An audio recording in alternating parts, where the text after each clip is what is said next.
यार जब आपने स्टार्ट किया था तब आपकी वीडियो बनाने की स्टाइल अलग थी। आजकल आपकी स्क्रिप्ट कौन लिख रहा है? ट्रेंड के हिसाब से दया आ रहा है, वो सर्किट आ रहा है वीडियो में। इतनी स्मार्ट मैंने स्क्रिप्ट नहीं देखी। और जो मुद्दे होते हैं, जो जैसे एक मैं वीडियो देख रहा था कि भाई भाई में लड़ाई हो जाती है कि पेरेंट्स का, वो मुद्दे इतने जेन्युइन और रियलिस्टिक है। वो कैसे सोचते हो आप? स्क्रिप्ट कौन लिख रहा है आपकी? मैं खुद ही लिखती हूँ। वो आपको टाइम कैसे मिल जाता है? एक तो अपने आप को एजुकेट भी करना है, औरों को भी करना है, तो इतनी क्रिएटिविटी कैसे? यार जब आप खुद कुछ का मन का कर रहे हो ना, तो शायद इतना ये सब डिफिकल्ट नहीं होता, टाइम निकालना या क्या कुछ करना।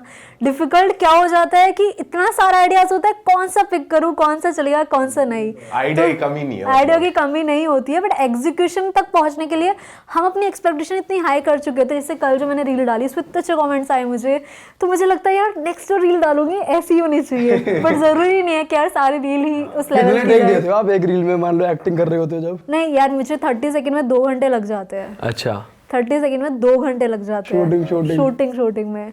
तो वो डिफरेंट एंगल, पहले तो सबसे पहले जो मोस्ट डिफिकल्ट काम मेरे लिए होता है लाइटिंग का होता है, कि सही शक्ल दिखे। लाइट मुंह पे नहीं पड़ रही यार। हाँ, लाइट पड़ भी रही है, गोरी नहीं लग रही मैं।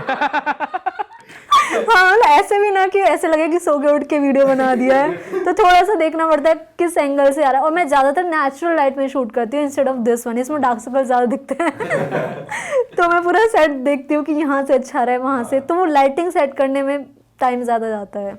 लेकिन बढ़िया चल रहा है यार ये जो आप एक ना कॉमेडी फैक्टर आ जाता है आपको दूसरे रूप में देखकर। मतलब वो ऐसा नहीं लगता कि यार ये ना ज्ञान फैल रही है, वो नहीं लगता। बहुत फ्रेंडली तरीके से, और टॉपिक्स ऐसे होते हैं तो लगता है। मैं ना आपकी, मेरे को ना अभी घर लेना था बेसिकली, तो आपकी एक वीडियो आ गई, पता नहीं कहाँ से मेरे आ गए कि 50-40 रूल, कौन सा रूल वो। तो मैं उसके बारे में जानना चाहता हूँ कि जो रूल्स होते हैं ये आपने कहीं पढ़े हैं या ये आपने खुद बनाए हैं कि ऐसा एक मैं रूल बना? मैंने भी देखा है कि इनकम का 10% वहाँ डाल 10 रूल।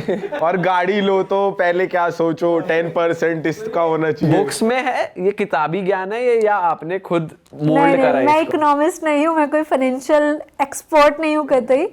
मैंने खुद पढ़ा है ये चीज़ें। अच्छा। बहुत सारी बुक्स से पढ़ा है मैंने, बहुत सारे वेबसाइट्स पे पढ़ा है।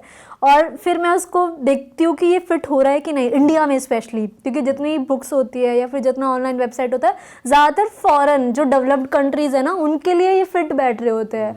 तो मैं फिर डबल चेक करती हूँ कि इंडिया के लिए फिट बैठ रहे हैं कि नहीं। बट जनरली ये जो रूल होते हैं ना, इनका जो पर्पस होता है वो ये है कि आप ना इम्पल्स बाइंग ना करो, कि आपके पास पैसा आया और आपने 2 करोड़ का घर खरीद लिया, तो क्या आप उसको लॉन्ग टर्म में सस्टेन कर पाओगे कि नहीं, है ना। तो आपके पास एकदम से कैश का क्रंच ना हो जाए या ईएमआई का बर्डन ना पड़ जाए, इसलिए ज़रूरी होता है ये जो रूल्स है ना, इनको फॉलो करो। अब जैसे हम लोग क्या करते हैं, जैसे मैंने कमाना स्टार्ट किया 2018 में, तो 2018 में फर्स्ट टाइम जब कमाना स्टार्ट करते हैं सोचते ये भी ले ले वो भी ले ले। बट क्योंकि मैं फाइनेंस से थी, और स्पेशली मैं घर भी ऐसा ही है, ऐसा नहीं है कि हम ज़्यादा खर्चीले लोग हैं, हमेशा सेविंग पर ही फोकस रहा है, तो इतना हमने खर्च नहीं किया।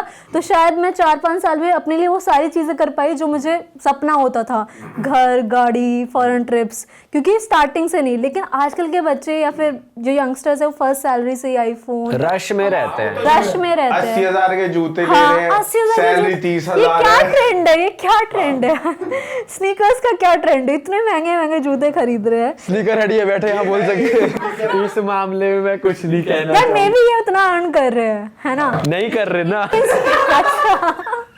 लेकिन इनसे इंस्पायर होके जो बच्चा लोग है, जो 18-19 साल के, जिनकी पहली सैलरी है या पहला साल है कमाने का, वो देख के ये चीज़ें करेंगे ना, तो वो गलत इन्फ्लुएंस जा रहा है। तो उनको एजुकेट करना सही ज़रूरी है, ये रूल्स बता के कि भाई तुम इसी पॉइंट पे, जब ये रूल फिट हो जाएगा ना, उसके बाद अगर ये करोगे तो टेंशन फ्री होके कर लो, फिर इतना सोचने की जरूरत नहीं। कहीं ना कहीं जो हमारे पापा लोग भी कहते हैं कि सेव कर लो सेव कर लो, जैसे मैं कह रहा यार फॉर्च्यूनर ले लेते हैं, कह रहे तू 3-4 CR बना फिर फॉर्च्यूनर की सोचियो, 1 CR में ये सब मत कर अभी। तो ये कहीं ना कहीं सही बात है। एब्सोल्युटली, क्योंकि जितने भी अगर आप बड़े, मतलब जो पैसे वाले लोग हैं, वो अपनी इनकम का मैक्स टू मैक्स 2-3% पर महीना खर्च करते हैं।